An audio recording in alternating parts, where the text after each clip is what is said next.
Friday morning இன்றைக்கி என் ஹஸ்பண்ட்க்கு birthday. அதனால் பசங்க வந்து வீட்டில் அம்மா சமைக்க வேண்டாம், நம்ம வெளியில் வாங்கிட்டு வந்து அப்பாவுக்கு ட்ரீட் கொடுப்போன்ட்டு இன்றைக்கி மெக்டி பர்கர் தான் வாங்கிட்டு வந்திருந்தாங்க.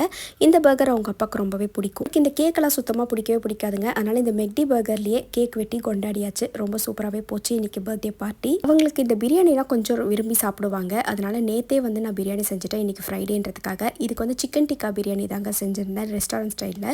இது ரொம்பவே சிம்பிளுங்க. நம்ம வந்து சிக்கனை வந்து எப்போவுமே தயிர் இதெல்லாம் போட்டு மேரினேட் பண்ணுவோம் இல்லைங்களா, அந்த மாதிரி பண்ணிவிட்டு அந்த ஃப்ளேவர் வரதுக்காக இந்த கொட்டாங்குச்சி வச்சு கொஞ்சமாக எண்ணெய் ஊற்றுனீங்கன்னா இது வந்து அந்த டிக்கா ஃப்ளேவர் அதில் வந்துடும். அதுக்கப்புறமா நம்ம எப்போவுமே ரெகுலராக பிரியாணி செய்கிற மாதிரி தாங்க இந்த ஃப்ரைட் ஆனியன்ஸ் போட்டால் இன்னுமே ஃப்ளேவர் சூப்பராக இருக்கும். அது மாதிரி தான் ட்ரை பண்ணியிருந்தேன்.